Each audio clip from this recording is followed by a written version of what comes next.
नमस्कार दोस्तों, Excel academy पर आप सभी का स्वागत है। साथियों, अभी हाल ही में बेंगलुरु में विपक्षी एकता की बड़ी बैठक संपन्न हुई, जिसमें 26 पार्टियों के टॉप लीडर्स ने शिरकत की। इन दलों की तरफ से ऐलान किया गया है कि विपक्षी पार्टियों के महागठबंधन का नाम इंडिया अर्थात Indian national democratic inclusive alliance होगा। इन सब का मकसद एक ही है कि एकजुट होकर 2024 के चुनाव में बीजेपी को हराना। विपक्ष का गणित है कि 2019 में बीजेपी और उसकी सहयोगी पार्टियों को 45% वोट मिले थे, तो अगर पूरा विपक्ष मिलकर 55% वोट अपने पाले में कर ले तो उसकी सरकार बन जाएगी। लेकिन दोस्तों, ये गणित इतना सीधा नहीं है। आज की इस वीडियो में हम जानेंगे कि अगर पूरा विपक्ष एक साथ भी आ जाए तो भी बीजेपी को हराना मुश्किल क्यों है, तथा इसके साथ साथ इस विपक्षी गठबंधन में क्या क्या समस्याएं हैं और इस गठबंधन को काउंटर करने के लिए बीजेपी ने क्या रणनीति बनाई हुई है, तथा इसके साथ हम ये भी जानेंगे कि विपक्षी एकता का भारतीय राजनीति में इतिहास क्या रहा है। तो आइए बिना किसी देर के इस वीडियो को आगे बढ़ाते हैं और सबसे पहले समझते हैं विपक्षी एकता के फार्मूले को। दोस्तों, 2014 के लोकसभा चुनाव में बीजेपी और उसकी सहयोगी पार्टियों को 38.54 और 2019 लोकसभा चुनाव में 45% वोट मिले थे। 2014 में 61.5% और 2019 में 55% वोट कांग्रेस समेत अन्य सभी छोटी बड़ी पार्टियों के खाते में गया था। विपक्षी एकजुटता के पीछे सीधा फार्मूला ये है, अगर 2024 लोकसभा चुनाव में पूरा विपक्ष एक हो जाए तो वह 55% सीटें जीतकर सत्ता में वापसी कर सकते हैं, और इसके लिए जरूरी ये है कि बीजेपी के कैंडिडेट के सामने विपक्ष का एक ही कैंडिडेट उतारा जाए। इस फार्मूले पर सहमति बनाने के लिए पिछले महीने पटना में बैठक हुई थी और हाल ही में बेंगलुरु में विपक्षी पार्टियां मिली। अब आइए जानते हैं कि विपक्षी फार्मूले की मुश्किलें क्या हैं। दोस्तों, 2014 लोकसभा चुनाव में 50% से ज्यादा वोट पाने वाले बीजेपी उम्मीदवारों की संख्या 131 थी, और आपको पता ही होगा कि अभी तक कुल 545 लोकसभा सीटें हैं। यानी अगर 2014 में पूरा विपक्ष एकजुट भी होता तो बीजेपी को 131 सीटों पर नहीं हरा पाता। इसी तरह से 2019 लोकसभा चुनाव में 50% से ज्यादा वोट पाने वाले बीजेपी उम्मीदवारों की संख्या 224, यानी अगर 2019 में भी पूरा विपक्ष एकजुट भी होता तो बीजेपी को 224 सीटों पर नहीं हरा पाता। 2019 के लोकसभा चुनाव में बीजेपी ने 21 राज्यों में 224 सीटें 50% से ज्यादा वोटों से जीती है, जिसे आप अपनी स्क्रीन पर देख सकते हैं। विशेष रूप से गुजरात, यूपी, एमपी और राजस्थान में बीजेपी को चुनौती देना विपक्षी पार्टियों के लिए सबसे अधिक दुष्कर काम होगा, क्योंकि बीजेपी की काऊ बेल्ट यानी हिंदी पट्टी पर शुरू से ही मजबूत पकड़ बनी हुई है। इसके अतिरिक्त भी कुछ अहम सवाल हैं जिनसे लगता है कि 2024 में बीजेपी को हराना आसान नहीं होगा, जितना कागज और न्यूज में दिखाई दे रहा है। जैसे नंबर 1, बीजेपी विरोधी संयुक्त विपक्ष का चेहरा कौन होगा, और नंबर 2, इसका संयोजन या समन्वयक कौन होगा जो अलग अलग मसलों पर पार्टियों से संवाद करे। ये अभी तक, यानी जब तक मैं ये वीडियो बना रहा हूँ तब तक तय नहीं हुआ है। शायद विपक्षी पार्टियों की अगली मुंबई में होने वाली बैठक में तय हो जाए।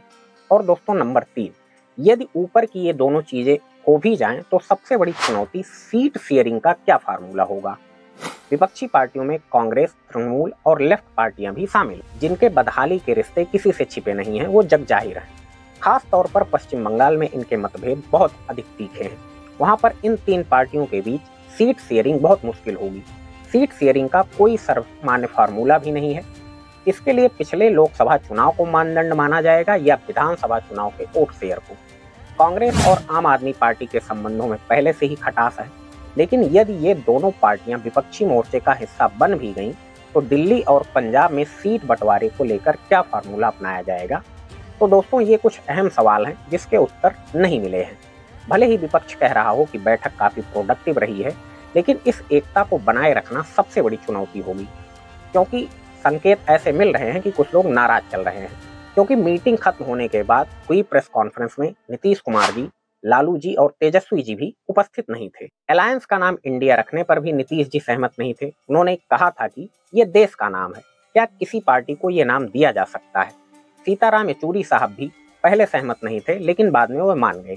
कई अन्य नेता भी इस नाम से सहमत नहीं थे। दोस्तों, पिछले 4 सालों में बीजेपी गठबंधन यानी एनडीए से 3 बड़े दल जेडीयू, अकाली दल और यूनाइटेड शिवसेना अलग हो गए हैं। हालांकि यूनाइटेड शिवसेना का एक जो धड़ा है शिंदे साहब वाला, वो अभी भी एनडीए के साथ गठबंधन में है। तो ऐसे में जो बीजेपी है उसे अपने पुराने तथा नए दोनों सहयोगियों की तलाश है। 28 मई 2023 को प्रधानमंत्री नरेंद्र मोदी जी ने दिल्ली में मुख्यमंत्रियों के साथ बैठक की। इसमें एनडीए का पुनबा बढ़ाने की बात की गई थी। बीजेपी पंजाब में अकाली दल और आंध्र प्रदेश में चंद्रबाबू नायडू की टीडीपी से भी बात कर रही है। वहीं उसने महाराष्ट्र में एनसीपी को भी तोड़ लिया है। बीजेपी बिहार में भी जीतन राम मांझी की पार्टी हिंदुस्तान आवाम मोर्चा को अपने साथ जोड़ने में कामयाब रही है और उससे पहले उपेंद्र कुशवाहा को भी अपने साथ ला चुकी है और अभी हाल ही में सुभाषपा भी एनडीए में शामिल हो चुकी है। मुकेश साहनी जी की पार्टी बीआईपी को भी एनडीए में शामिल कर लिया गया है। बीते मंगलवार यानी 18 जुलाई को दिल्ली के अशोका होटल में एनडीए की फिर से बैठक हुई, जिसमें छोटी बड़ी 38 पार्टियां शामिल हुई, जिनके नाम आप स्क्रीन पर देख सकते हैं। ये संख्या विपक्ष की बैठक से 12 ज्यादा है और मजेदार बात यह है दोस्तों कि इनमें से 25 पार्टियां ऐसी हैं जिनकी लोकसभा में एक भी सीट नहीं है, फिर भी बीजेपी उनको साथ लेकर चल रही है ताकि वो दूसरे लोगों का समीकरण बिगाड़ सके, उनके वोट काट सके, जिससे बीजेपी को फायदा मिल सके। ये सभी पार्टीज महागठबंधन को काउंटर करने तथा सोशल इंजीनियरिंग करने में मदद करेंगी।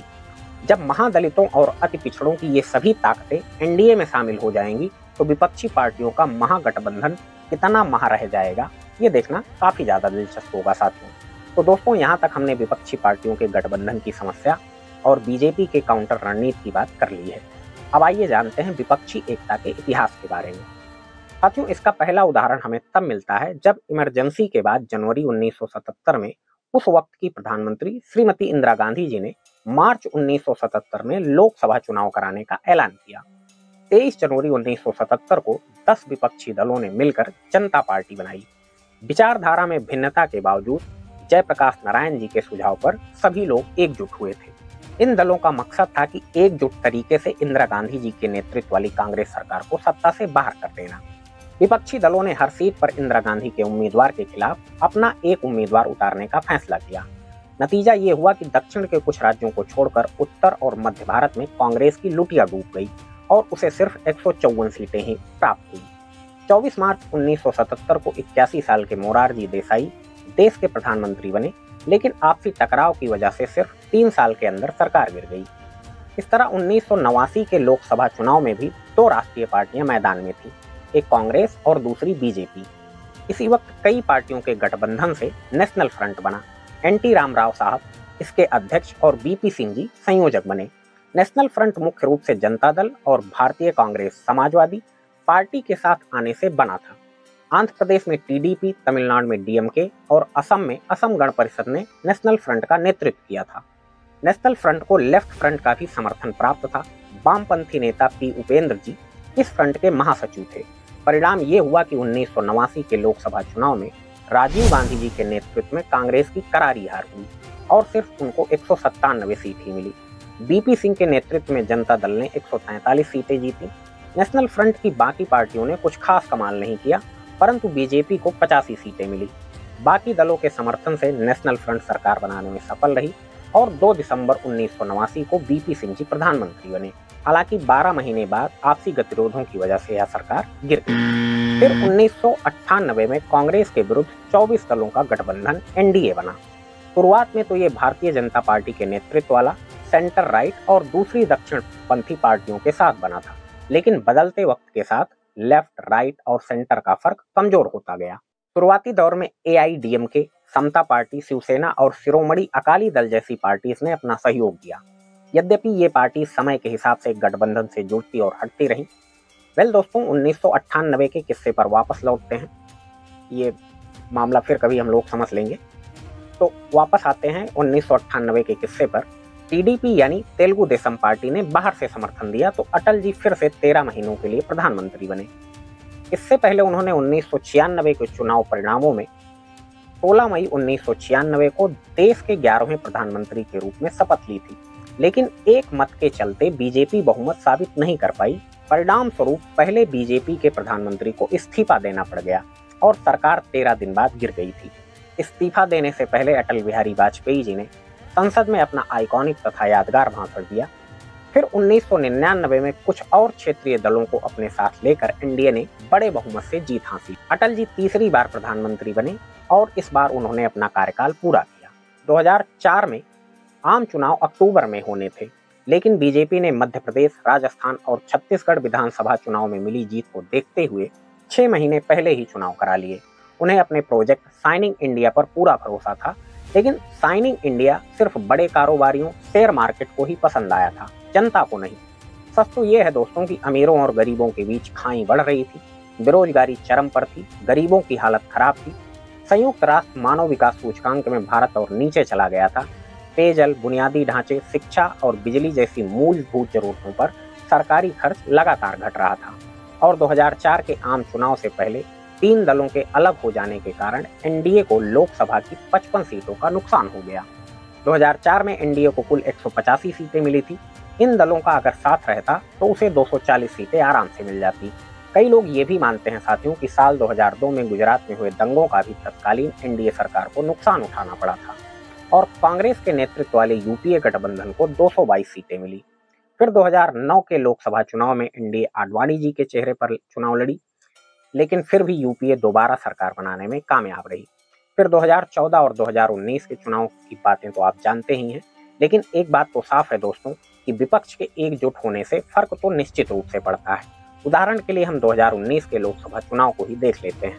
साथियों, 2014 के लोकसभा चुनाव के मुकाबले 2019 में बीजेपी की लहर और भी ज्यादा थी। बीजेपी ने 2014 के मुकाबले 2019 में 303 सीटें जीती। स्मृति ईरानी जी ने कांग्रेस नेता राहुल गांधी जी को भी उनके घर अमेठी में ही हरा दिया। लेकिन सबसे बड़े गढ़ यूपी में बीजेपी की 2014 के मुकाबले 9 सीटें घट गई। यूपी में बीजेपी की सिर्फ सीटें ही नहीं घटी, बल्कि जीत का अंतर भी कम हो गया। और इसकी वजह थी 2019 के लोकसभा चुनाव में सपा और बसपा का गठबंधन। सपा और बसपा के गठबंधन ने इस दौरान 15 सीटें जीती, बसपा ने 10 तो सपा ने 5। यानी एक बात तो साफ है कि सपा और बसपा के साथ आने से बीजेपी को फर्क तो निश्चित रूप से पड़ा। जीत का अंतर कितना रहा ये आप अपनी स्क्रीन पर देख सकते हैं। तो बस प्यारे दोस्तों, आज की वीडियो में इतना ही। मिलते हैं किसी और नई वीडियो के साथ, और आपसे अनुरोध है कि चैनल को सब्सक्राइब कीजिए और वीडियो को लाइक तथा शेयर करना ना भूलें।